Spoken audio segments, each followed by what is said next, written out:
O conhecimento amplia a vida. Essa frase nunca fará tanto sentido quanto quando nos referimos aos profissionais de saúde. Muitos de nós sonham desde a infância com esta profissão tão nobre. Uns chamam de dom, outros de vocação, mas ser um profissional de saúde é a escolha de uma vida. Esta jornada é repleta de exigências e alto nível de dedicação. Sim, o período acadêmico é difícil, mas as pessoas não imaginam o novo mundo de informações que se abrem para quem escolhe se dedicar à área da saúde. Tamanha dedicação faz com que as expectativas sejam altas desde o início da graduação, o que se confirma ao longo dos anos com a dedicação do dia a dia e suas conquistas profissionais, que se multiplicam com o firme propósito de cuidar das pessoas e salvar vidas. A cada plantão, atendimento ou procedimento realizado, o profissional se sente mais preparado e os receios de recém-formado vão ficando para trás e vão dando espaço para um profissional mais maduro que se torna referência no que faz. Para colaborar com este desenvolvimento, existe a Esculap Academia. Desde 1995, oferecemos cursos e programas de educação continuada, combinando conhecimento científico com técnicas aplicadas e aprendizado digital. Desta forma, contribuímos para que os profissionais desenvolvam suas habilidades e capacitem-se com o que há de mais moderno em todas as áreas terapêuticas nas quais a Bebral se faz presente. Especialmente idealizada para profissionais apaixonados e ambiciosamente comprometidos com a saúde das pessoas, a Esculap Academia conecta o profissional às novidades e avanços dos produtos Bebral, utilizando conceitos de treinamento e tecnologias inovadoras que tornam o aprendizado uma experiência e nos aproximam do dia a dia das instituições de saúde. O distanciamento social acelerou o processo de digitalização no mundo. A Esculap Academia evoluiu junto. Passamos por grandiosas transformações que trouxeram novas soluções para nos conectar e aproximar ainda mais, mesmo que virtualmente. Hoje, a Esculap Academia, braço acadêmico científico do Grupo Bebral, já é uma referência global em capacitação e treinamentos, movimentando uma rede de conhecimentos que abrange mais de 40 países. Cuidar do outro em períodos tão delicados requer responsabilidade e muita dedicação. Ser profissional da saúde é muito mais que exercer o que foi estudado. Ser profissional da saúde é um ato de amor pelas pessoas e pela vida. Por isso, a Esculap Academia assume a responsabilidade de juntos contribuirmos para o aprimoramento da assistência médica para proteger e melhorar a saúde das pessoas ao redor do mundo, por meio de diálogos dedicados à vida.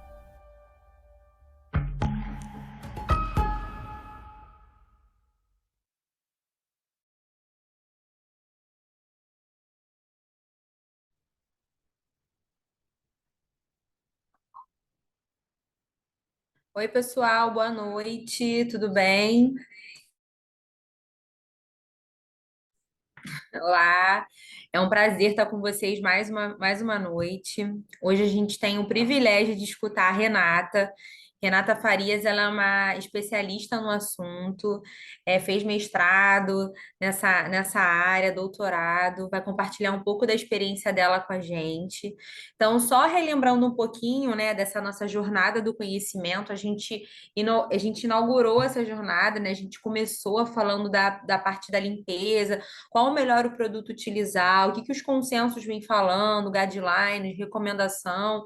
Então, o que que a gente tem aí como a melhor prática, né, para preparar essa ferida, preparar esse leito, para que ele tenha a melhor cicatrização e a melhor qualidade de vida para o nosso paciente. E depois a gente veio num outro encontro, né, falando a diferença do PHMB gel versus o hidrogel, quando utilizar, e aí dando sequência, né, às nossas discussões, a gente hoje vai falar sobre o tratamento completo, né? Então, quais são as grandes recomendações e o que que a gente tem aí para poder acrescentar e discutir discutir um pouquinho. Então, a gente vai fazer no mesmo formato, tá bom? Então, a Renata vai palestrar, vai trazer as evidências, vai trazer um pouquinho de experiência, e depois a gente vai abrir para as perguntas e bastante discussão enriquecedora, como foi nesses últimos dias, tá? Só relembrando, após a apresentação da Renata, ela vai deixar um QR Code para avaliação, onde a gente pega o contato de vocês e depois vai disponibilizar o certificado. Então, tá bom?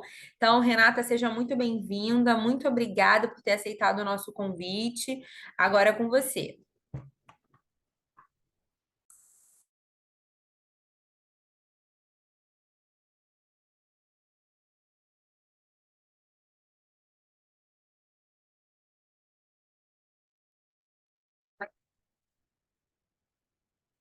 Olá, eu entrei. Tudo bem, Tati? Boa noite a todos.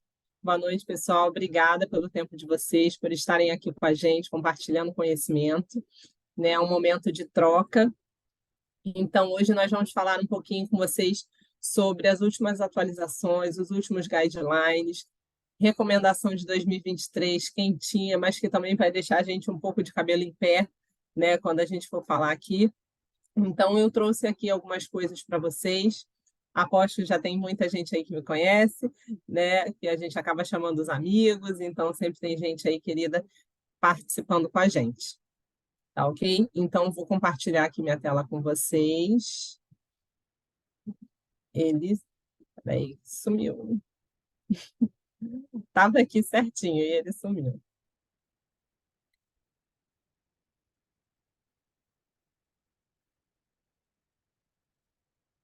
Se vocês já conseguem ver.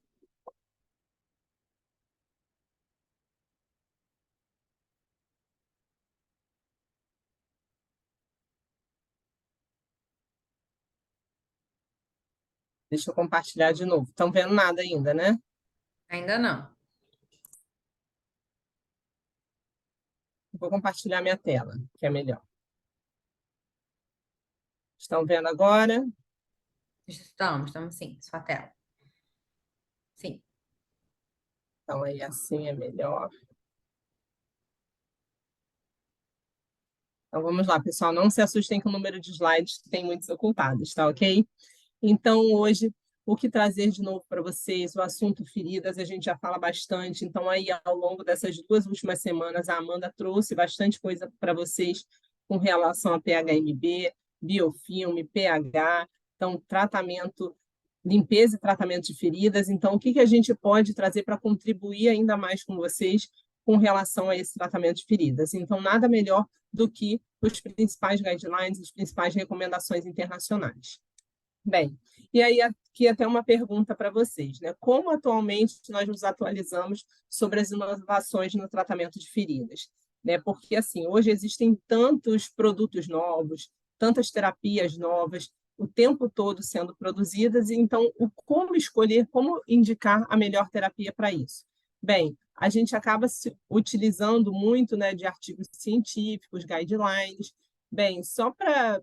Eu trouxe aqui para discussão, mas existe uma média anual de produção de pelo menos, aqui trazendo só BVS, né? Se a gente trouxer outras bases de dados, mais de 3.000 artigos sendo publicados anualmente com relação a tratamento de feridas. Se a gente olhar no Google Acadêmico, a gente encontra quase 80.000 resultados anuais. Então, qual é o melhor para que a gente possa entender sobre tratamento de feridas? Como escolher? Bem, a gente deve pensar muito no nível de evidência de um estudo que a gente procura. Eu aqui não vou dar aula de nível de evidência, né? Até porque não é para dar aula, que a gente está numa troca de informações, mas é importante que nós saibamos o que escolher para ler, né? Então, a gente entender qual o nível de evidência daquele periódico que a gente está lendo, né? Daquela revista, se ela é bem qualificada, e também se aquele método está bem desenhado, se a gente pode confiar naquele estudo. E, inclusive, eu trouxe esse slide aqui para poder falar até do guideline recente que saiu agora de 2023 sobre tratamento de infecção no pé diabético, onde eu mesma fiquei bem surpresa do resultado e da recomendação recém-publicada, que ela vai contra tudo que a gente aprendeu até hoje.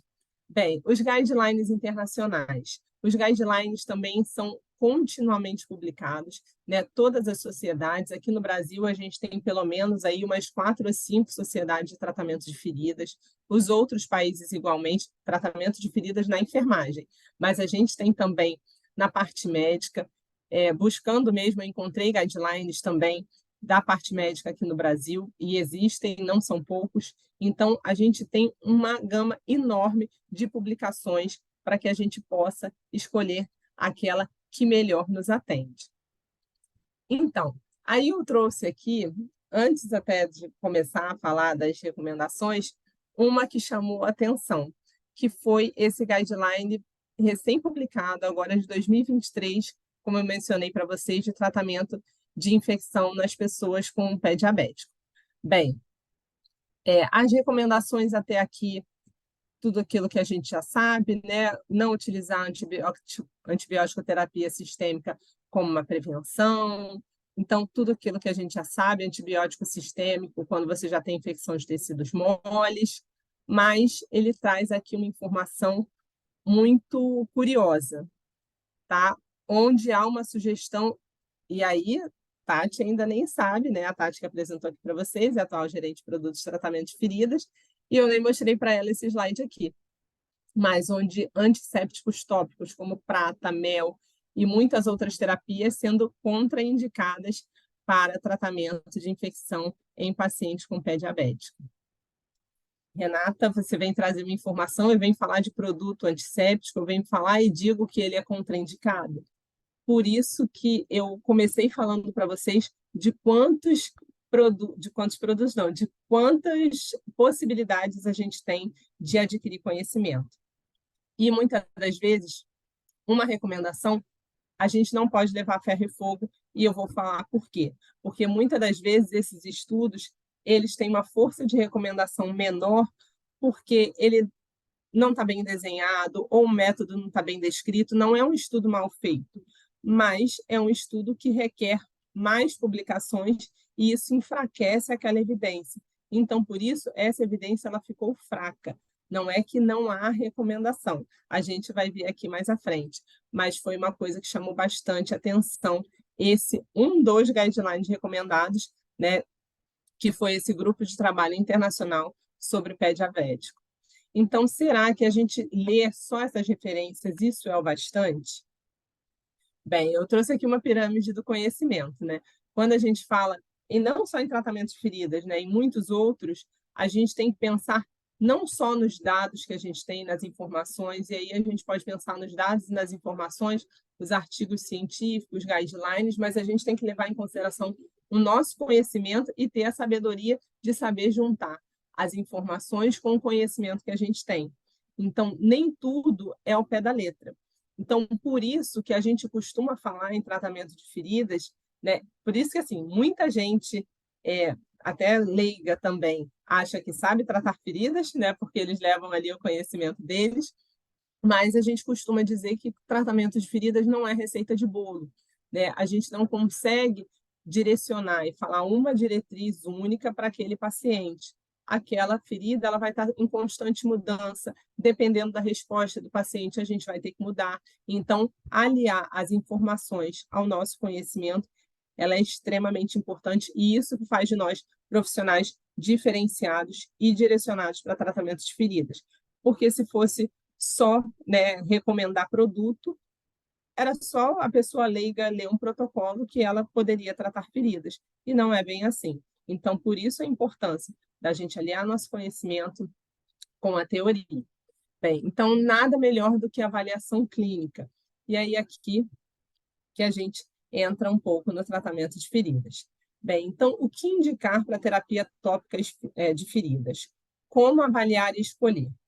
Bem, hoje, o que a gente utiliza para avaliar feridas, né? Como que a gente pensa na melhor terapia, especialmente quando a gente fala, e tudo que eu estou trazendo aqui, gente, é relacionado a biofilme e infecção. Bem, para tratar qualquer ferida, o acrônimo TIMERS, né, ele é extremamente utilizado no mundo inteiro, né, ele foi preconizado há alguns anos e houve essa atualização com o acréscimo do RS, onde a gente consegue avaliar a ferida como um todo. o Timers, ele é maravilhoso, mas ele é uma avaliação subjetiva que nós fazemos enquanto avaliadores de feridas, onde a gente avalia o tecido, presença de infecção e inflamação, nível de exudato, bordas, reparação e agora também os fatores sociais, de entendimento daquele paciente, de condições de realizar o curativo. Mas por que eu estou falando que isso é subjetivo e é extremamente utilizado? Porque é aquela primeira avaliação clínica que a gente faz. E eu posso ter uma avaliação diferente do meu colega, porque em algumas situações o nível de exudato pode ser diferente para mim e para ele. Então, por isso que conhecer, né, todas as guidelines, todos os artigos, todo conhecimento é importante para que a gente tente seguir uma mesma diretriz e que esse tratamento não seja tão subjetivo. Só que nós, enquanto profissionais, aqui acredito que o maior público seja de enfermeiros, nós temos à nossa mão outros critérios diagnósticos também, que é o SWAB e a análise histológica. Só que nesse a gente depende de outros profissionais, para leitura, que ele precisa ir para o laboratório, em algumas situações a gente precisa de pedido, mas o SWAB, ao contrário do que muita gente fala, ele ainda é utilizado, aqui eu tenho até que corrigir, não é na prática clínica, mas na pesquisa clínica, mas na prática a gente vê ele sendo pouco utilizado. Sabemos que a resposta dele é um pouco mais lenta, né, porque a gente colhe um SWAB hoje, a gente sabe que amanhã a gente tem uma outra resposta, então isso pode comprometer também o tratamento da minha ferida, mas a gente conhecer a cepa do que a gente está lidando, isso é extremamente importante e valioso. E nós, enquanto enfermeiros, podemos colher SWAB, e isso está recomendado, sim, nos guidelines. Para isso, eles são bastante importantes para nos direcionar.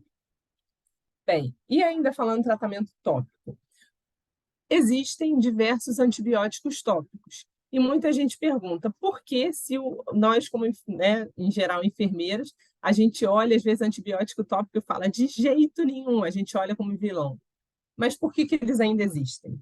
Eles existem, sim, para tratamento de algumas doenças dermatológicas, né? Alguns tipos de infecção de pele, eles podem ser indicados, onde a gente conhece bem o patógeno que está acometendo, né? Como, por exemplo, os impetigos, né? Em alguns casos de furúnculo. Então, nesses casos, a gente conhece bem e a gente costuma utilizar os antibióticos tópicos. Só que essa utilização indiscriminada e em feridas especialmente, onde nós temos culturas polimicrobianas, a gente não está falando de um tipo de micro-organismo específico, esse uso indiscriminado de antibióticos pode levar à resistência, né? Ao desenvolvimento de culturas micro-organismos multiresistentes. E isso aí é uma unanimidade, tá? É uma unanimidade em artigos, em guidelines e também no conhecimento, especialmente dos profissionais da enfermagem. Outro problema da utilização de antibióticos. A penetração do antibiótico ela é prejudicada não só na infecção, mas especialmente no biofilme. E vou falar por que direto na infecção também.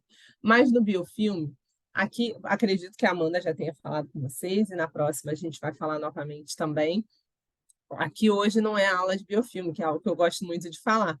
Mas o biofilme, ele é aquela, né, a gente sabe que ela é aquela estrutura tridimensional onde a gente tem a camada de células persisters, né, onde não adianta, o antibiótico ele não consegue agir. Por quê? Porque há um mecanismo de desenvolvimento lento. O biofilme ele é muito rápido na superfície, mas na base ele é extremamente lento. Então, quando a gente joga antibióticos, alguns tipos de antissépticos, eles conseguem agir ali na superfície, porque a maioria desses produtos eles agem na proliferação celular. Então, se eu tenho um mecanismo de proliferação extremamente lento, eu não consigo agir. E esse é um dos problemas do uso de antibiótico tópico. Outro grande problema, alteração da concentração inibitória mínima de acordo com as variações de pH. Bem, né, quem me conhece sabe o quanto eu gosto de falar de pH, eu pesquiso sobre o pH das feridas. E o pH, isso aí, embora nós já saibamos dessa informação, mas com relação à concentração inibitória mínima, isso com certeza é pesquisa futura, né? Se a gente pudesse saber exatamente o pH de cada infecção que a gente tiver para conseguir atingir a concentração inibitória mínima, isso com certeza nos ajudaria a ter menos micro-organismos resistentes. porque muitas das vezes é realizada a troca de antibiótico, quando, na verdade, talvez só a dose precisasse ser ajustada. Então, esse é um outro problema do uso do antibiótico tópico. A gente não consegue atingir a concentração inibitória mínima, a gente não penetra nele de forma adequada, e o antibiótico, geralmente, ele é contra, né, um tipo de cepa, e ali a gente tem, nas feridas, colonizações polimicrobianas, onde a gente tem todo tipo de micro-organismo. E quando a gente fala, não vou dar, Deus me livre, nem gosto de história, tá? Mas dar aula de história aqui, mas quando a gente fala do uso dos antibióticos para tratamento de feridas ou do uso de antibióticos como um todo. Antigamente, e é ruim falar isso, mas nos dias de hoje a gente ainda vê alguns profissionais lançando mão do uso de antibióticos como primeira escolha para tratamento de feridas. Mas, devido a todas essas recomendações que eu falei, ele não deve ser mais utilizado, né? Quando a gente pensa aqui no século XX, eles foram tidos como as balas mágicas, que antigamente você tomava antibiótico e tudo melhorava. De fato, só que hoje a gente tem uma escassez na produção de novos antibióticos, então a gente não tem hoje, né? Eu até li, saiu recentemente, tá? Não sei se vocês viram, eu vi até pelo LinkedIn que eles estão em produção, pode ser que consigam uma nova classe de antibióticos, mas no século XXI a gente ainda não teve essa nova classe, então tudo isso leva a uma não recomendação da utilização. Então, por isso, hoje, todas as recomendações, elas avançam para o uso da terapia não antibiótica, e sim para a terapia antimicrobiana. E aí eu falei para vocês aqui do Guideline de 2023, mas eu vou chegar lá de novo e vou falar o porquê. Bem, e a gente está falando, né, disso, o problema do antibiótico, mas a gente tem, né, um grande problema à frente, porque assim, isso é muito sério, não é só o tratamento de feridas que vai ficar comprometido, mas o tratamento de saúde como um todo, né? Estima-se que 10 milhões de pessoas vão morrer em 2050 por conta de, por ano, tá? Por ano, por infecções multiresistentes. Então, a gente viu que passou aí por uma pandemia, uma dificuldade de tratar um tipo de nova infecção. No caso, aí a gente tinha um outro causador, mas quando a gente fala em bactérias, isso é real e mata anualmente. E esse número, gente, 2050 não está lá. Se Deus quiser, todos nós vamos estar aqui, né? 2050 está muito perto e estaremos, nossos filhos também, e a gente vê o grande problema que isso pode causar na humanidade. Então, realmente, a gente vai chegar ao ponto de não ter antibiótico para tratar qualquer doença, o que dirá feridas. Então, o quanto a gente puder evitar do uso de antibióticos, a gente deve evitar. E nas feridas, isso não é diferente. Bem, então, qual seria o mundo ideal do tratamento tópico? Né? O tratamento tópico ele deve ter uma ação antimicrobiana de amplo espectro. Um exemplo, não estou falando de tratamento de feridas, né? Mas um exemplo que foi até extremamente utilizado na pandemia, e que Tati Clerc, que é a maior especialista do assunto que eu conheço, foi o álcool. O álcool ele tem uma atividade antimicrobiana de amplo espectro.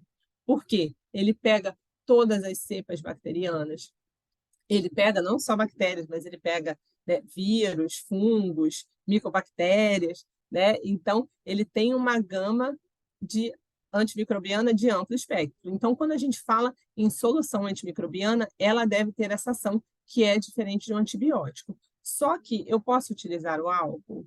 Não, porque ele vai ser citotóxico. Então, quando a gente fala em solução antimicrobiana para ferida, a gente tem que pensar em um produto bactericida de rápida atividade, mas de baixa citotoxicidade e alergenicidade também.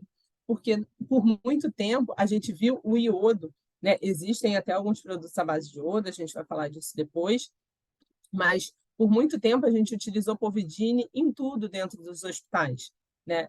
E hoje a gente vê que não há mais essa indicação devido à grande possibilidade de alergia que o povidine causava, né? Além da citotoxicidade. Então, por isso, ele é um produto hoje não tão utilizado com a função antisséptica.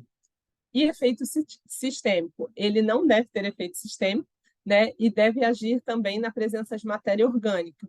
Então, mesmo que nós tenhamos matéria orgânica exposta esse antimicrobiano tem que agir e não pode ter efeito sistêmico. Porque a gente precisa de um efeito local na ferida. Se ele passa a ter um efeito sistêmico, a minha preocupação na aplicação desse produto ela se torna muito maior. Então, por isso que vocês vão ver que alguns produtos, aí os guidelines, eles fazem essa recomendação de muito cuidado na utilização. Então, quais são as características ideais desse antimicrobiano? Ele deve manter a ferida úmida, propiciar um ambiente de cura, auxiliar na preparação do leito da ferida, gerenciar exsudato e gerenciar odores também. Então, a gente vai falar de alguns que atendem. E também observar pH. Eu não vou falar de pH hoje, gente, eu adoro falar de pH. Então, eu fico falando, porque eu acho que eu estou conversando com vocês, né? Então, deve ter alguém aí falando comigo. Mas o pH, ele influencia também na eficácia antimicrobiana. E aí vai ser igual ao antibiótico. O antibiótico, por conta da concentração inibitória mínima, não tem médico que troca de antibiótico. Às vezes a gente deixa de utilizar a prata, quando, na verdade, a gente só deveria corrigir o pH e continuar usando a prata. Porque a prata, aqui em pH de 4 a 6, ela tem efeito reduzido. Em pH alcalino, desculpa, em pH de 4 a 6 está errado aqui, ela precipita. Em pH alcalino, ela tem um efeito reduzido, tá? Então, assim, para que a prata tenha o seu efeito 100%, eu tenho que estar com um pH equilibrado. E se eu tenho pH equilibrado, dificilmente eu tenho infecção, porque a infecção ela está onde? Eu tenho pHs mais altos. Então, por isso que às vezes a gente opta por algum curativo com prata, alguns que tem, não estou falando de tipo de prata, tá? Mas de quantidade de prata, porque tem vários tipos de prata, elementar, nanocristalina, e isso não faz relação com a quantidade. Quantidade é uma coisa e tipo de prata é outra. Mas alguns produtos com uma quantidade muito pequena de prata e, de fato, ele não faz efeito, e a gente acha que é a prata que não está fazendo efeito. E isso também, gente, é uma grande dificuldade. Eu estava até conversando com alguns professores meus sobre os estudos, porque às vezes a gente vê, eu quero ler um estudo sobre a eficácia da prata, mas nem sempre descrevem qual a quantidade de prata que está disponível e que foi utilizada naquele estudo. Então, a gente não sabe se de fato é a prata que é eficaz, mas aquele tipo de prata, naquela concentração. Então, por isso, é às vezes um pouco difícil, e vou falar aqui de fazer estudos em feridas. Então, aqui, o que os guidelines hoje falam? Eu falei aqui quais seriam as características ideais e o que eles falam para a recomendação de tratamento de feridas. Como eu disse, o Guideline de 2023 ele é contra o antibiótico tópico, ele é contra o antibiótico sistêmico de primeira escolha, a favor quando ele é necessário, mas eu até li e trouxe, deixa eu até ver aqui, eu vou voltar depois para vocês. Ele pegou uma grande revisão sistemática até da Cochrane, que foi publicada na Cochrane, sobre o uso desses produtos que ele considera antissépticos para ferida. E aí aqui os exemplos que eles deram foi prata, iodeto, né, à base de iodo, soluções superoxidadas, hialuranato de zinco. Não falou aqui do PHMB, tá, como um produto não indicado, mas ao mesmo tempo esses estudos também eles tinham evidência fraca. Por quê? Muitas das vezes, esses estudos buscam a cicatrização. E, na verdade, a prata, a função dela é o quê? É que ela tenha um efeito antimicrobiano. O tamanho, porte, metodologia. Então, muitas das vezes, esses estudos se tornam prejudicados pelo método, pelo desenho deles. Não é que ele foi mal feito, né? É que talvez ele não foi bem orientado, vamos dizer assim. Então, por isso que hoje há um rigor metodológico muito grande. Eu, hoje, né, como uma pesquisadora também em feridas, eu descobri o quanto é difícil a gente realizar um estudo. A gente acha que é só pegar, vou pegar um grupo usar isso, outro grupo usar aquilo.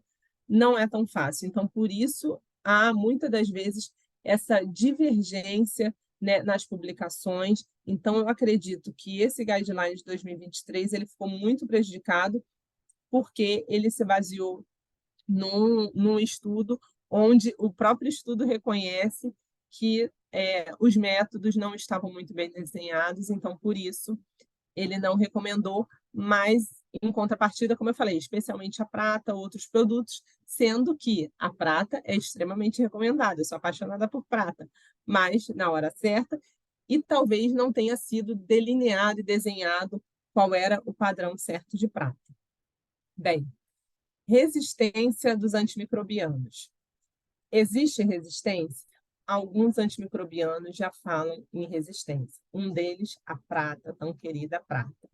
Tá? Existe um estudo que foi feito no Hospital de Massachusetts, esse ficou bem famoso, tá? Que está descrito em muitos guidelines, inclusive eles referenciam isso como hoje um problema da prata, que é a resistência que ela tem e que pode causar. Então, pouquíssimos casos, mas aconteceu um surto de Escherichia coli em um centro de queimados, como eu falei, em Massachusetts, e isso foi o suficiente para entenderem que já existem algumas evidências de que a prata ela pode ter alguma resistência. Mas aí a gente sabe como era essa prata, que tipo, quantidade, isso precisa ser melhor delimitado. E aí aqui eu já mencionei para vocês, né, inclusive essa última recomendação que saiu de 2023, mas que é uma recomendação específica para paciente diabético, tá ok? Tratamento de infecção diabético. Hoje, o que a gente tem de mais atual para tratamento de infecção é o Guideline de 2022, que foi lançado no ano passado, no Congresso Mundial de Feridas, que aconteceu em Abu Dhabi, tá ok? E esse último Guideline, o que ele traz para a gente? Ele traz muitas informações interessantes e de muitos produtos, muitos tipos de produtos. Ele fala, inclusive, da água potável, tá? E aí, por que água potável está dentro de um guideline internacional? Eu não posso mostrar isso no meu hospital, porque senão não vão mais querer comprar, né, Prontosan e vão querer usar água potável. Não, não é isso. Porque o guideline, ele tem que entender que ele atende o mundo, né? Um guideline, especialmente esse, que ele é sempre fornecido, não, ele é sempre publicado no Congresso Mundial de Feridas e, como eu falei, ele vê o mundo. Então, ele tem que pensar numa situação de guerra, numa situação onde, de fato, não se tem nada. Só que aqui no Brasil, a gente tem que pensar também na água, o risco que a gente tem, né? Então, a nossa água ela é clorada, a gente tem diversos componentes que podem interagir com a ferida. E não é a melhor opção, mas não tendo outra, a água ela é indicada para limpeza de feridas, mas no hospital de maneira alguma. A solução salina estéreo ela continua sendo uma recomendação por ser sem citotoxicidade, né, por ser uma solução isotônica. Mais uma vez aberto, o produto perde totalmente a esterilidade. E eu costumo dizer que o soro, para que a gente fizesse uma limpeza adequada, a gente precisaria de quê? De uma... Estou olhando aqui o tempo, tá, gente? Que eu me empolgo, começo a falar. Então, a solução salina, a gente tem que se preocupar com a pressão que a gente vai utilizar. Existe uma pressão ideal, que antigamente a gente falava em 4 a 8 PSI, agora já viram que até 12 PSI a gente consegue fazer um jato interessante para a ferida, onde a gente consegue fazer uma remoção adequada de sujidades, quer dizer, mais adequada. Mas se eu faço uma pressão muito intensa, eu posso estar empurrando ainda mais esse meu tecido, esse meu micro-organismo para dentro, posso lesionar meu tecido. E, ao mesmo tempo, se eu não faço pressão nenhuma, é a mesma coisa que eu falo, que eu botar minha mão embaixo d'água e achar que ela está limpa. E eu dou o mesmo exemplo da água. A gente limpar uma ferida com soro ou com água é como a gente lavar as mãos somente com água. A gente não sente a segurança dos micro-organismos, né? A gente sabe que a sujidade visível está saindo, mas os micro-organismos não. E a solução, a água estéril entra no mesmo quesito da água potável, do soro, né? Onde a gente tem a recomendação de limpeza, mas o produto não se torna estéril após aberto, a gente não tem nenhuma propriedade antimicrobiana, que é o mais importante. E o que eu chamo a atenção para vocês aqui é que eu traduzi, né? Eu não, né? Eu fiz no Google Tradutor, então printei, mas eu tenho tudo isso em inglês também, mas traduzi para ficar mais fácil para mim e para vocês. O nosso surfactante, a nossa que eu adoro falar, 1-decilamidopropilbetaína, ela está recomendada no guideline porque ele não pensa na 1-decilamidopropilbetaína somente como um surfactante. O surfactante se torna um perfil de segurança do produto, né? Onde a gente vê soluções isotônicas, hipotônicas, a gente tem aqui uma solução surfactante de baixa citotoxicidade, tá? Para fibroblastos e queratinócitos. Então, é um produto que ele tem a capacidade de limpeza, mas ele tem um baixíssimo risco, ele não é citotóxico. Então, quando a gente associa, especialmente, vocês vão ver que alguns guidelines falam isso, a 1-decilamidopropilbetaína ao PHMB, você aumenta a efetividade do PHMB e diminui o risco de citotoxicidade. Então, a gente vê que é um produto que está nas recomendações e quando a gente fala em surfactante, ele é o único que aparece hoje como uma recomendação de uso nos guidelines internacionais.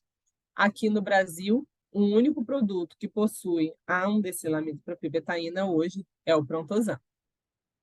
E aí aqui ele vai falando de diversos outros produtos, alguns que a gente não tem aqui no Brasil, como o ácido hipocloroso, que é um produto que corrige o pH, assim como a 1-decilamidopropilbetaína, mas ele é um produto que ele tem algum risco de citotoxicidade. Aí fala da iodopovidona, que também tem risco. Então, aí aqui a gente vai vendo vários outros. Aqui, gente, não é querida, tá? É mel. É porque na hora da tradução, não sei por que saiu, saiu querida, mas é o mel de uso médico, tá ok? Então, todos eles, vocês podem observar, o mel, ele é até um produto muito bom, que a gente tem alguns produtos vindo aqui para o Brasil, mas em soluções de limpeza a gente ainda não tem, tá? Mas estão chegando, eu ainda vi poucos produtos de fato em uso, mas a gente tem que saber usar, saber utilizar na hora certa, que ele é um produto que também corrige bastante o pH. E aí a gente vai vendo, né, do risco de citotoxicidade, contraindicação em neonatos, tá? Na maioria dos produtos. Cadexômero, iodóforos, tudo isso está nos guidelines. E aí aqui, quando a gente vê, ele fala também do PHMB, e aí aqui todo o efeito do PHMB, gram-positiva, negativa, fungos, vírus, o que é difícil da gente ver em um antimicrobiano, ter esse espectro contra tantos tipos de micro-organismos. E aqui ele fala também, ó, não promove resistência, baixa toxicidade. E aqui a gente tem que falar que o produto, a gente teve uma vez um problema há 300 anos, mas isso fica relatado em bula. E aí muitos outros, todos os outros produtos também têm a mesmo relato, mas falando em citotoxicidade e risco, nenhum outro tem a recomendação. Eu estou olhando no tempo, estou no tempo. Ai, meu Deus, faltam 5 minutos, estou chegando lá. E aqui o consenso de 2018 também recomenda o quê? 1-decilamidopropilbetaína, efeito antimicrobiano aumentado e redução de citotoxicidade. E aqui ele faz as recomendações para os principais problemas, tá ok? Então, ele recomenda o PHMB, inclusive para queimaduras, sendo contra a prata. Quase me mataram quando apresentei isso no Congresso de Queimaduras. E aqui eu trago para vocês o que a gente tem hoje no Brasil para utilização e que atende todas as recomendações, que é a família Prontosan, o Prontosan Solução, que vocês conhecem muito bem, né, que é o único que tem a 1-decilamidopropilbetaína, que é um regulador de pH importante, permite uso continuado e prolongado, sem risco de resistência. Então, muitos daqueles eu tive que passar rápido, a gente tem um risco de resistência, não pode utilizar por muito tempo. E aqui, como ele age, né, ele consegue fazer o quê? Diminuir a tensão superficial de um biofilme e favorece a ação do PHMB. Importante falar também que ele é o único que tem ação no quorum sense. Quorum sense é aquele mecanismo de sinalização interna que ocorre no biofilme.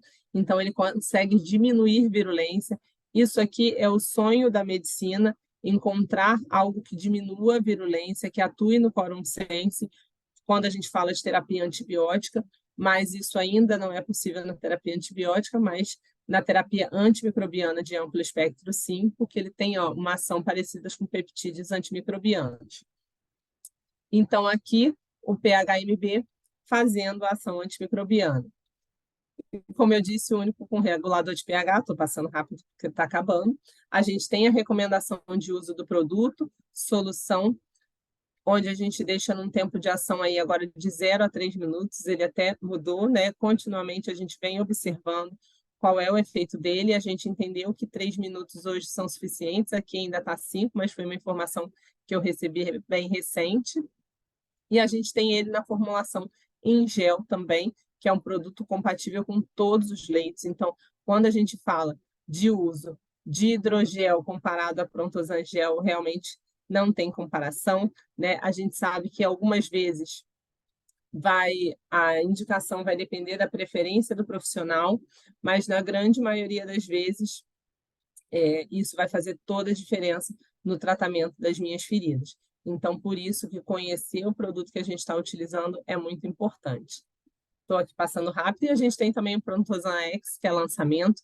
Ele é um produto mais coeso que o Prontosan Gel, ele tem a mesma indicação para infecção, e a gente traz também uma indicação importante para queimaduras, até pelo tamanho dele, a gente consegue utilizar para grandes áreas, mas ele tem a mesma indicação para infecção, prevenção e tratamento. Então, é inovador? Sim, ele continua sendo um produto inovador. E aí aqui a gente tem alguns estudos, né, de como foi feita de uso, né, do Prontosan, onde a gente mostra redução de pH, onde a gente mostra redução de odores, onde a gente mostra cicatrização, eu acho aqui redução de odores também, tá ok? Níveis de cicatrização do paciente. E eu trouxe aqui algumas fotos, tá? Essa aqui é uma foto que eu gosto muito. Eu vou colocar fotos novas, tá? Porque a gente acaba não colocando. Então, aqui, paciente de úlcera venosa, era uma úlcera reincidente, tá? Essa paciente estava 6 meses com lesão e a gente tratou com Prontosan solução e gel e utilizou uma malha de silicone, que foi o Vasquina Silnet, nas primeiras trocas, porque ela sentia muita dor, onde não utilizou nenhum tipo de terapia compressiva, tá? E ela cicatrizou essa lesão em menos de 2 meses. A gente sabe o quanto demora uma úlcera venosa cicatrizar, e a gente fechou aí em torno de 1 mês e meio. Esse paciente também, uma área doadora de enxerto, não é a primeira vez que eu me deparo com esse tipo de situação, onde a área receptora cicatriza, mas a área doadora não. Então, nessa área doadora, a gente tinha grandes áreas de hipergranulação, e aqui, em 1 mês, esse paciente cicatrizou, ele estava há 1 ano. Eu sempre falo, ele fez um vídeo de 8 minutos me agradecendo, porque realmente ele já estava descrente de que essa ferida iria cicatrizar, ele achou que eu era mais uma a tentar alguma coisa nas feridas, e ele fechou, então ele ficou extremamente agradecido. E esse aqui, por último, é uma DAI que também me surpreendeu muito. Não parece DAI, mas é. Quando me disseram que tinha uma paciente com DAI, eu, né, falei, tá, ok, vou ver como é que está essa paciente. Eu me deparei com essa situação, realmente eu fiquei bem tocada, e a gente utilizou Prontosan solução, Prontosan gel, e utilizamos prata também, aqui eu acho que na Calditrol Paste, e a gente teve a cicatrização completa aí dessa paciente, num período muito rápido, uma paciente idosa, que ela estava de alta do hospital, fiquei super assustada dela ter alta desse jeito, porque o exudato era verde, mas a gente conseguiu dar alta e ela fez todo o tratamento em casa. Então, isso realmente não tem preço. Então, pessoal, perguntas. Tentei ser breve, a gente tem pouco tempo, né? Não quer tomar muito tempo de vocês, está à noite, todo mundo quer jantar, quer estar com o filho agora, quer estar com a família. Então, a gente veio aqui só trazer um pouquinho de informações. Rê, muito obrigada. Queria te pedir só para você colocar o QR Code aí da avaliação. Não sei se está no teu slide. Não, Não, a gente coloca, então não tem problema. Então, muito, muito, muito obrigada. Como sempre, é um prazer te ouvir. É extremamente relevante, né, quando a gente traz todo esse foco do biofilme, da infecção, a gente entende, né, como a questão da infecção e do biofilme são ofensores importantes para a cicatrização da ferida, né? Então, você ter um produto que consiga quebrar, consiga prevenir é sensacional, e a atualização das últimas referências, né? A gente já tem algumas perguntas aqui. Deixa eu só responder o pessoal que está perguntando sobre a apresentação da rede, do arquivo, sobre os vídeos, tá? Não deixam de colocar o contato de vocês, que a gente solicitando que a gente envia bonitinho, assim como o certificado, a aula, né? E se vocês precisarem de alguma visita, alguma coisa, a gente consegue sanar Eu todas as quero as pessoas conhecerem a Débora, beijo, Débora Machado, está aí assistindo a gente. Ó, então eu vou começar com as perguntas aqui, ó. A gente tem uma pergunta aqui, o seguinte, ó, vocês têm duas formas de fazer perguntas, uma no chat direto e outra nesse QIA, né? Então vocês podem perguntar que aí vem só para mim ou podem deixar direto no chat. Então a gente tem a primeira pergunta aqui, Rê. A prata também tem penetração prejudicada na presença do biofilme? Sim. Então, o biofilme. Oi, estão me ouvindo? Tô sim. Então, sim, a prata, assim como muitos antimicrobianos, na parte base do biofilme, ela não consegue penetrar justamente pelo mecanismo de ação. Embora a prata ela tenha, né, alguns, ela não tem só, ela altera DNA, né, ela não atua só na proliferação celular, na base do biofilme, isso aí os guidelines também indicam, aquele biofilme maduro, igual a gente pensar no. Aí eu sempre trago o dente, né? Na placa dentária, aquela que já está bem aderida. Não tem jeito, a gente tem que ir lá mecanicamente. Então, em algumas situações, mecanicamente. E a prata, qual o outro maior problema do biofilme? Além dela atuar só superficialmente, é o risco de resistência que ela tem e citotoxicidade. Resistência baixíssima, tá? Isso cabe a gente falar que o risco de resistência da prata é muito baixo, mas a citotoxicidade não é baixa. Então, a gente vai estar tratando a infecção, né, o biofilme, tentando diminuir aquele biofilme superficial, mas, ao mesmo tempo, a gente vai estar diminuindo as taxas de cicatrização da ferida. Então, por isso, a prata ela não deve ser utilizada pensando em prevenção. Tá? Então, vocês viram, o guideline já não quer nem que use, mas aquele guideline fala, a gente tem que ler com muito cuidado. Tá? Eu fui na referência da referência, e isso é interessante também da gente ler um estudo. A gente viu, referenciou, lê a referência daquele estudo, lê a referência da referência, e aí eu vi que, de fato, as metodologias que foram utilizadas para avaliar foram fracas. Mas, de fato, para a prevenção de biofilme, é complicado pela questão citotoxicidade. Isso aí, todos são unânimes em falar. A prata ela é citotóxica, sim, de acordo com o tempo de utilização. Então, prata a gente só usa enquanto ela está fazendo efeito na infecção. Parou o efeito na infecção, a gente para de usar. Perfeito. Tem uma pergunta aqui falando o seguinte: qual a indicação do uso da prata correta? Infecção. Eu amo prata, eu uso prata, gente. Mas a prata tem os sinais clínicos de infecção. A Eu acho que utilização da desculpa te interromper, mas complementando também, falando um pouquinho de infecção, né? Lembrando que a prata ela tem uso limitado, pessoal, por causa da resistência e da toxicidade, como a Renata falou, né? Então, se a gente pensar aqui do ponto de vista do controle de infecção, você não pode postergar essa utilização, porque você vai ter um outro problema, que é a resistência de bactérias multiresistentes. A gente está falando de um paciente crônico, internado, principalmente em terapia intensiva, esse risco ele é muito maior, né? Lembra que fora a questão da colonização da pele, a gente tem um grande problema que são as mãos, né? Então acabam indo bichinhos para lá que a gente não quer. Pessoal, tem um formulário aí no chat que o pessoal da Academia Escolap disponibilizou o link, então cliquem lá, botem em contato de vocês o que vocês precisam para a gente poder responder, tá? Vou seguir então com as perguntas aqui, que tem bastante, Rê, para a gente conseguir no tempo. Vamos lá, Cleonice pergunta o seguinte: boa noite.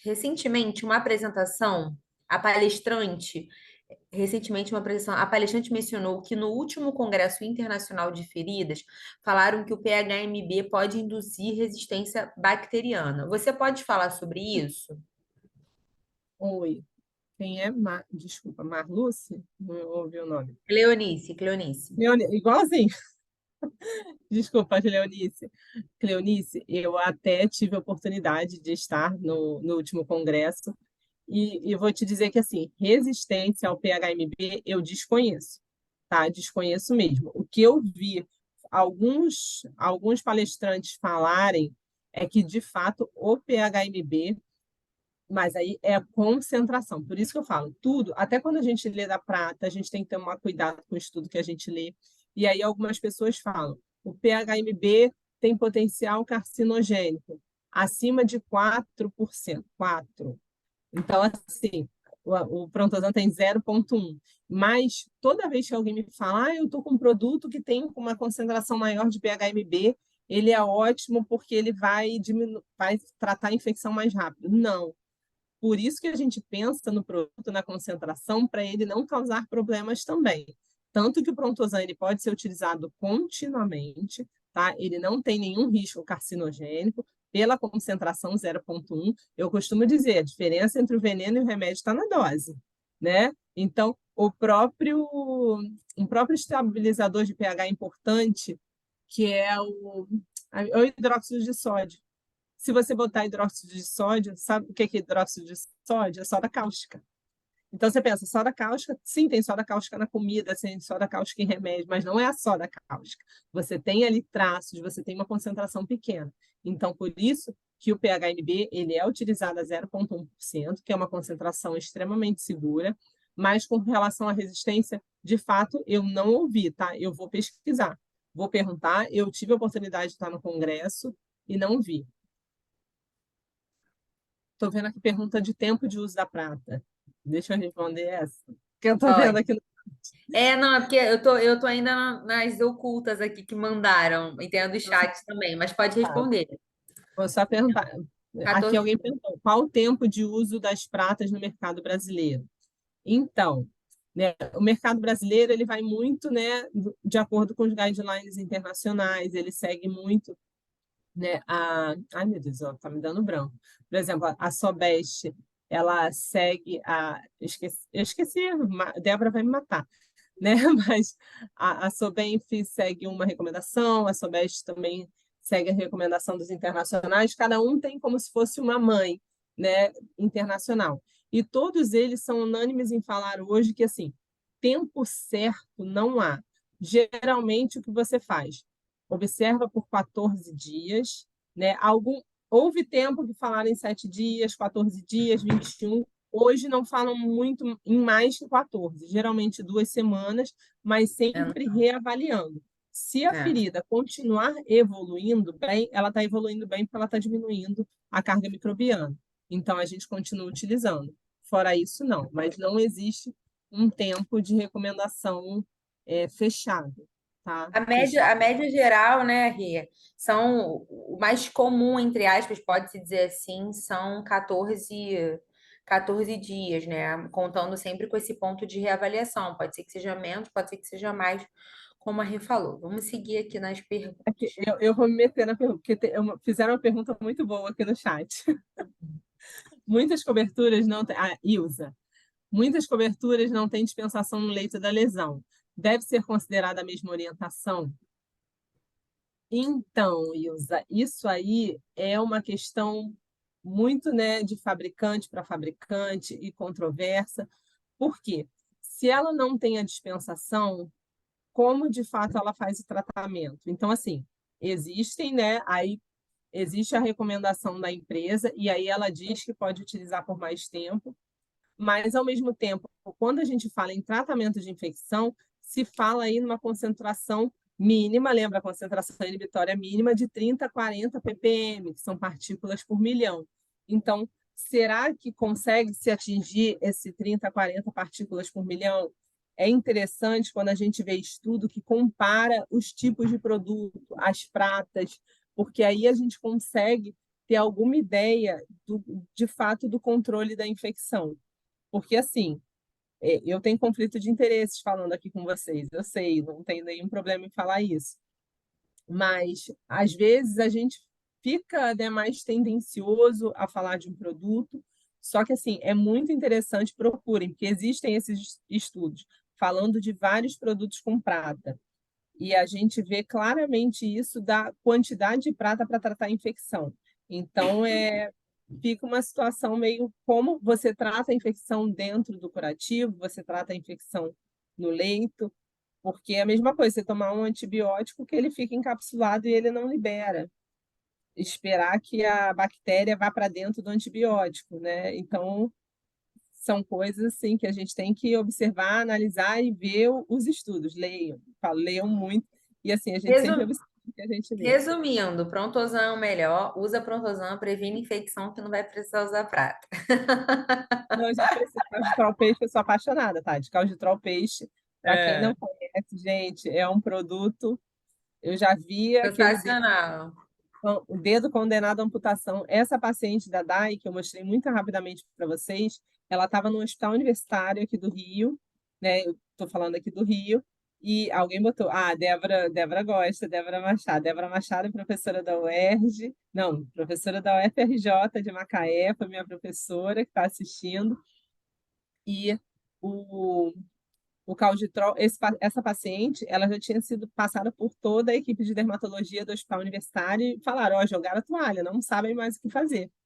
E o Calditrol Paste junto com o Prontosan. Eu falo solução e gel porque eu não fiz misturinha, tá? Porque às vezes falam, mistura. Não. O que eu fiz foi em determinadas áreas, onde eu vi que estava, né, uma infecção menos aparente, eu usei o Prontosan gel e fiz até uma selagem. Eu passei, limpei com solução, passei o gel, fina camada e apliquei spray barreira, tá? Que foi, eu acho que na Barrier. E a gente teve assim, um resultado excelente. E nas áreas onde a gente tinha o exudato verde, eu utilizei o Calcitrol Paste. Assim, foi sensacional. Essa paciente, eu fiquei assim, encantada. Essa é uma delas, né? Encantador, né? Como que a gente tá bom? Então tá, vamos ver aqui. Como você apresentou, a prata não é indicada para queimados. Então eu usaria o Prontosan solução e o Prontosan gel. Isto bastaria? Boa pergunta. Então, sim, essa questão da prata, né, ainda é de uso comum aqui no Brasil, né? Não, assim, eu até a sociedade brasileira que vou ser bem sincera, tá? Eu não sei se eles já tiraram a prata. Eu acho que não. Embora muitos hospitais já estejam mudando a utilização de prata nas queimaduras, tá? Porque eles sabem que, especialmente a sulfa, ela faz uma liberação imediata, grande quantidade. Então, citotoxicidade, né, resistência, todos aqueles problemas. Então, o Prontosan solução e gel, eles já são uma recomendação de aí sim de guidelines internacionais, tá? Que ele pode ser utilizado do início ao fim da queimadura, tá? Inclusive, a gente está trazendo o X, que é um produto que a gente trata como específico para queimadura, né? Mas ele não é específico, ele pode ser utilizado em todo tipo de infecção, por ser um produto mais coeso, ficar 3 dias no leito da ferida, não precisa fazer aquela troca constante. E até, Tati, uma pergunta que muita gente me faz, essa eu ainda não vi, tá? Que é com relação ao uso do solução e gel, né? Não sei se perguntaram aí no seu chat. Mas se eu Tem. tenho solução, eu posso usar só o solução, se eu tenho só o Uhum. gel. Falo, gente, poder a gente pode o que a gente quiser nessa vida, né? Mas, né, não deveria. Assim, o ideal, o mundo ideal, é de fato a gente utilizar os dois juntos. E aí eu brinco que eu gosto muito de fazer essa analogia, que na verdade é totalmente verdadeira. No dente a gente tem biofilme, né? A placa dentária nada mais é que um biofilme maduro, que pronto, usando solução e gel é igual a escovar o dente e usar enxaguante. Enxaguante não, usar antisséptico bucal. Por quê? Quando eu escovo os meus dentes, eu faço toda a remoção de sujidade visível, tal, diminuo aquela quantidade de micro-organismos na minha boca. Mas quando eu uso o antisséptico bucal, Cepacol, Listerine, seja lá o que for, o que que eu faço? Eu formo uma camada protetora, eu aumento essa capacidade de diminuir o risco da formação de placa bacteriana. Tanto, né, que falam, protege por 24 horas, protege por não sei quanto tempo. Então, eu digo, Prontosan solução seria a escova de dentes, tá? Escova com a pasta, que é aquele que não tem jeito, a gente precisa. E o gel, ele é a cereja do bolo, que ele vai fazer com que você tenha esse tempo de ação prolongado do Prontosan por até 3 dias. Então, ele vai ter todos os benefícios de Prontosan, solução e gel, assim como a gente tem o antisséptico bucal. Então, assim, tô na rua, tô sem escova de dente, mas tem um antisséptico bucal. Eu vou passar, claro, mas vou ter o mesmo efeito? Não, mas vai ter algum efeito. Escovei o dente, não usei antisséptico. Vai ser bom? Vai, mas poderia ser melhor. Então, por isso que a gente fala essa casadinha dos dois é o casamento ideal. Perfeito, Rê. Uma Tati. Oi? Mais alguma pergunta? Tem bastante, estou dando uma olhada aqui. É... A Ilza perguntou, só falar aqui, numa ferida exudativa, você usaria Prontosan gel? Depende da quantidade de exudato, tá? Pouco exudato eu utilizaria. Assim como o calditrol peixe. Vou falar um pouquinho dele, mas o calditrol peixe eu utilizaria até com muito exudato. Mas o Prontosan gel, ele não deixa de ser um hidrogel, eu utilizaria ele numa quantidade pequena moderada. Porque os níveis de exudato, eles estão muito relacionados à carga microbiana e pH. Então, quando eu corrijo, eu consigo diminuir o exudato. Mas, claro, se eu tenho uma ferida moderada a alta de exudação, eu não vou doar mais umidade para ela, porque senão aí eu vou estar macerando borda, eu não vou conseguir ter o tratamento efetivo. Então, eu vou usar o Prontosan solução, vou utilizar uma cobertura absorvente, e aí quando eu corrigir, quando eu conseguir equilibrar esses níveis de umidade, aí eu vou para o Prontosan gel. Mas só repetindo aqui, se fosse o calditrol paste, eu utilizaria mesmo em altas quantidades de exudato. Essa paciente é só um exemplo, tá? Eu já utilizei em vários. Eu usei, ela tinha grande quantidade de exudato esverdeada, inclusive. Por quê? É resposta à infecção. Por isso que eu falei, a prata, o calcitrol peixe, ele é... Eu ia falar uma besteira aqui, não vou falar não. Ele é aquela droga de combate mesmo. Ela vai lá e pá, resolve. E o Prontosan, ele vai manter. Rê, olha essa pergunta. Quais são os benefícios adicionais do Prontosan, além da limpeza e desinfecção de feridas? Quais os benefícios do Prontosan? Desculpa, eu Além de estava lendo a limpeza pergunta. e desinfecção de feridas. Bem, tratamento, redução de odores. Então, ele limpa, reduz odor, trata a ferida, a gente cicatriza. Eu dei alguns Ah, exemplos de feridas sendo cicatrizadas com Prontosan solução e gel de maneira rápida. Em algumas situações, feridas pequenas, né, feridas com pouco exudativas, eu já utilizei somente solução também, já fechei ferida só com solução. Aquele velho curativo gás e soro, eu já fechei com solução. Deixa eu só, eu sei que o tempo acabou, mas só vou responder aqui a Gabriela que perguntou se eu utilizaria em necrose epidérmica, deve ser, né, epidermólise bolhosa devido a sim, Steven Johnson. Utilizaria? Sim, sim, com utilizaria. certeza. Uhum. Pode utilizar sim, tá? O Prontosan para remoção de necrose. O Prontosan X, especialmente, ele tem uma coesão maior do que o Prontosan gel, então ele é um produto mais gelificado, então ele consegue fazer uma doação de umidade muito maior, então ele faz isso de maneira perfeita, a remoção de necrose. Beleza. Rê, eu vou falar uma última pergunta aqui, e tem algumas que se repetiram, eu vou comentar no final, tá? Então, a última pergunta, pessoal, para a gente poder fechar. Sobre a balneoterapia, faz tratamento e quebra de biofilme melhor que Prontosan? Algum indício nos consensos? Então, o Prontosan, ele não, vamos dizer assim, você não extingue, não é a palavra que eu queria utilizar, mas ele não exclui a balneoterapia, né, no caso de queimadura. Então, por quê? O paciente, quando ele está em queimadura, na balneoterapia, ele faz também né, o esfregaço, ele precisa tirar aquele tecido que se forma. Então, nesses casos, o banho ele não é substituído pelo Prontosan. Tá? Então, o Prontosan ele vai ser utilizado na hora da realização do curativo, sim, mas o banho na balneoterapia, eu tenho dificuldade de falar essa palavra, tá? A undecilamido propilbetaína eu consigo, mas a balneoterapia eu tenho dificuldade, tá? Ela não é Uhum. substituída, tá? O banho ele continua sendo necessário, porque você faz, fica parecendo quem já trabalhou em CTQ, né, ou teve oportunidade, a pele fica como uma carapaça, onde a gente precisa, o esfregaço, ele é necessário, o que a gente substitui é na hora, porque por mais que você faça essa limpeza, depois a gente deveria fazer o quê? A limpeza dessa ferida com soro e a aplicação, antigamente, de sulfadiazina. Então, a recomendação é fazer a limpeza com Prontosan e aplicação do Prontosan X.